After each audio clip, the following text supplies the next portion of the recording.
Welcome to Brainish English Stories. My name is Ronan Carter. I'm a person who loves adventures. I enjoy going to new places and discovering exciting things. Even though I've traveled to many different spots, I still feel like there's something more waiting for me out there. You see, my 27th birthday was just around the corner, and I wanted to celebrate it in a special way. I decided to go to Fernhaven Forest, a place I had heard so much about. It's a beautiful forest with tall trees and amazing wildlife. I thought it would be the perfect location to spend my birthday. I have this passion for capturing moments, especially when it comes to nature. I love taking photos of the wildlife, birds, flowers, and maybe even some animals if I'm lucky. So, I pack my camera, some snacks, and my adventurous spirit, ready to explore Fernhaven Forest and make memories on my special day. As I ventured into the heart of the forest, the air was filled with the sounds of rustling leaves and the chirping of birds.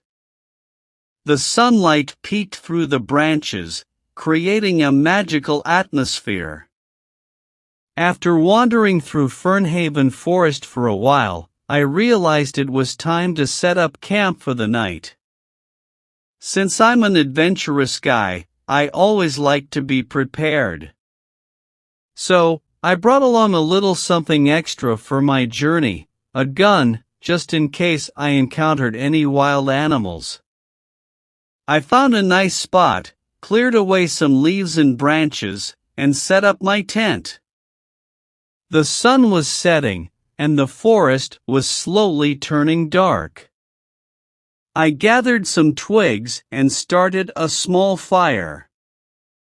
I brought some food to cook, and soon the delicious aroma filled the air. I decided to save the exploring for the next day since I was feeling a bit tired. As I sat by the fire, enjoying my simple meal, I felt the peacefulness of the forests around me. When night fell, I crawled into my tent and closed my eyes. However, my peaceful sleep was interrupted by a mysterious voice. At first, it was faint and unclear. I couldn't quite make out what was being said. But then, the voice became clearer. A girl was speaking. "This food is so tasty. I haven't eaten it for so many years." I jolted awake, sitting up in my tent. I looked around, but I couldn't see anyone. The voice seemed to be coming from the bushes nearby. I cautiously stepped out, peering into the darkness. The bushes rustled as if someone had been there. I checked my food, only to find it completely gone. It seemed the mystery girl, whose voice I had heard, had enjoyed my meal. Curiosity filled my mind as I wondered who this girl could be and why she was in the forest. The next day arrived, but I didn't sleep well. The voice of the mystery girl from the previous night kept echoing in my mind. I was here to explore the wildlife, but now I had an added mission, to find the mystery girl. I started my day with excitement, ready to capture the beauty of Fernhaven Forest. I took photos of vibrant flowers, a playful rabbit, and colorful birds that hopped from tree to tree. The forest was alive with the wonders of nature. As the day unfolded, I kept my eyes peeled for any sign of the mystery girl. I explored every corner, but she remained elusive. Night fell once again, and this time, I had a plan. I cooked a delicious meal and deliberately left it outside, hoping to attract the mystery girl. I pretended to be asleep in my tent, listening intently. Suddenly, her voice echoed again, "This man is so dumb. He leaves the food outside every day. But it is good for me. Enjoying some cooked food after so many years." I jumped up, determined to catch a glimpse of the mystery girl. I rushed outside, but to my surprise, there was no girl to be seen. Instead, I noticed the back part of an animal disappearing into the bushes. Confused, I wondered, where was the mystery girl, and who or what was this mysterious creature? The forest held more secrets than I had ever imagined. On the third day, which also happened to be my birthday, I woke up with a sense of excitement. Today, I really wanted to meet the mystery girl who had been enjoying my cooked meals in the forest. Eagerly, I set out to explore more of Fernhaven Forest, hoping that today would be the day I finally discovered the identity of the mysterious voice. As I went deeper into the forest, the anticipation grew. Suddenly, in the middle of the forest, I noticed the bushes moving. My heart skipped a beat, and fear rushed through me as I heard the powerful roar of a lion. I quickly took out my gun, feeling the need to protect myself. The suspense in the air was thick. Out of the bushes leaped a creature, and without thinking, I reacted by firing my gun. However, to my surprise and relief, it wasn't a lion but a graceful gazelle, a beautiful deer. I felt a mix of emotions, fear, regret, and gratitude that the creature I shot was not a dangerous animal. I rushed to the gazelle, realizing I had accidentally shot her beautiful leg. I felt a mix of guilt and concern, wanting to help her. To my surprise, the gazelle spoke in a voice similar to the mystery girl from the previous nights. She shouted in anger, "You stupid man! How can you shoot me? What have I done to you?" I was stunned. How could a gazelle talk like a human, and was it the same voice as the mystery girl? Confused but determined to make things right, I assured the gazelle that I wanted to help her. Surprisingly, the gazelle, still angry and in pain, reluctantly accepted my offer. Carefully, I helped her to my camp, but by then, she had fainted from the pain. I quickly grabbed my first aid box, hoping to ease her suffering. As I applied the healing cream to her leg, I noticed a red thread tightly wrapped around it. I tried very hard to remove the thread, but it was too strong. In a moment of inspiration, I heated my knife in the fire and carefully cut the red thread. To my relief, it worked. As soon as my knife cut through the mysterious red thread, something extraordinary happened. I was suddenly thrown away by an invisible force, and around the gazelle, there were fumes and streaks of magical light. It was like something out of a fairy tale. As I picked myself up from the ground, I couldn't believe my eyes. The gazelle was transforming right before me, and the magical scene unfolded. The beautiful creature was turning into a young woman. I was shocked, my eyes wide with amazement. It turned out the gazelle was not just any gazelle, she was a magical being in disguise. The woman had brown, flowing hair and the most beautiful brown eyes. She wore a stunning white dress that sparkled in the moonlight. She looked like a fairy from the stories I heard as a child. I stood there in awe, trying to comprehend the magical transformation that had just taken place. I cautiously approached the Gazelle woman, who was now awake.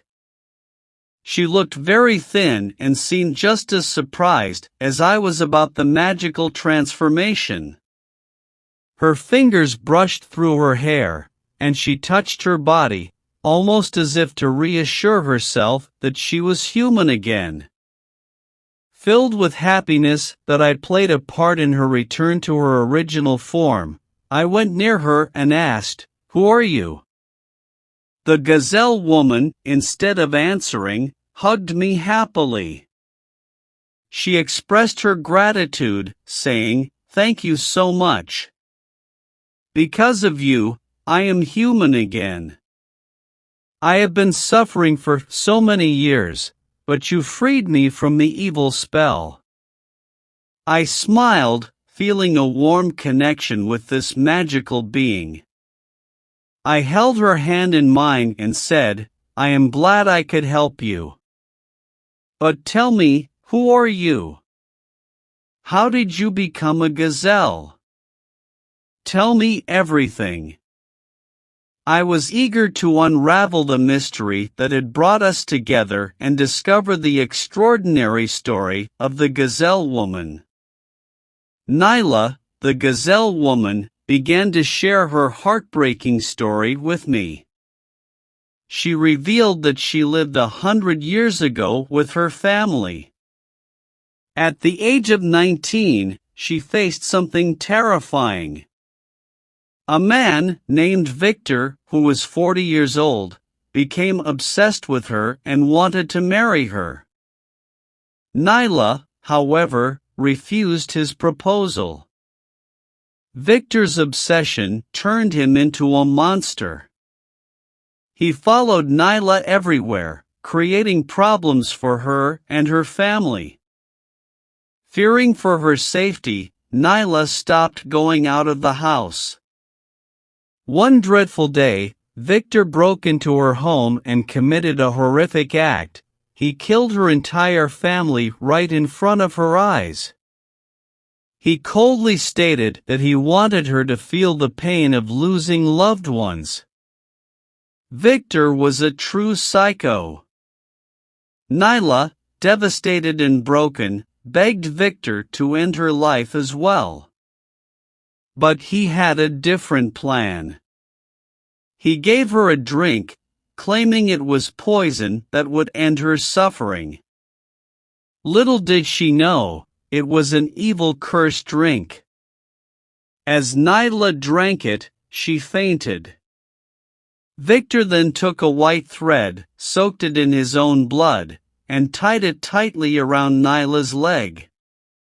When Nyla woke up, she discovered the horrifying truth: she was no longer human. The cursed drink had transformed her into a gazelle, and the red thread bound to her leg sealed her fate. Victor's cruel act condemned her to live in the forest, cursed and unable to age, for all these years. As Nyla finished her story, a heavy silence hung in the air, filled with the pain of her past.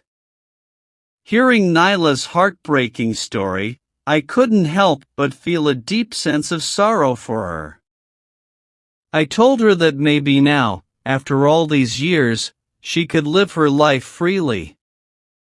However, Nyla refused, expressing that she couldn't step out of the forest. Living in the outside world would be difficult for her. She believed it would be hard to explain her unique identity, and she feared that nobody would believe her extraordinary story.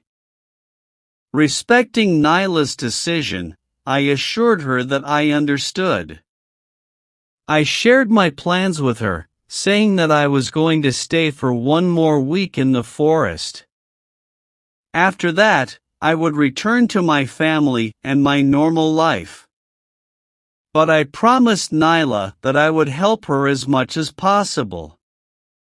I planned to visit her regularly, bringing clothes, food, and anything else she might need. Nyla looked at me with gratitude and said, "Thank you so much. You are a very good human being. I owe my life to you." In that moment, I realized that even though I couldn't undo the past, I could make a positive impact on Nyla's present and future. On that special day, I decided to cook a delicious feast for Nyla, celebrating not only her newfound freedom but also my own birthday.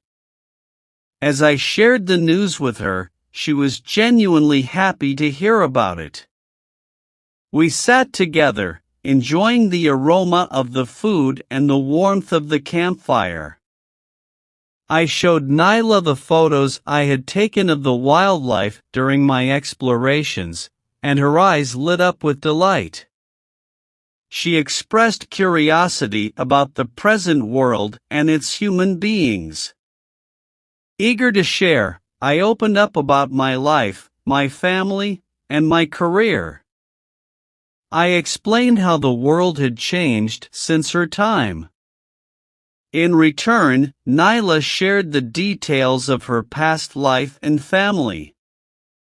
It was a moment of connection and understanding, making it one of the best days in the forest. Inspired by the joyful atmosphere, I had an idea. I thought Nyla should experience a song from the modern world. I played a beautiful song, and to my surprise, she burst into laughter, questioning the kind of songs we make now. I insisted that she join me for a dance, and after a little persuasion, she agreed. We danced and laughed together, creating a moment of pure joy. As we swayed to the music, Nyla looked deeply into my eyes and surprised me with a kiss on my cheeks, calling it my birthday gift.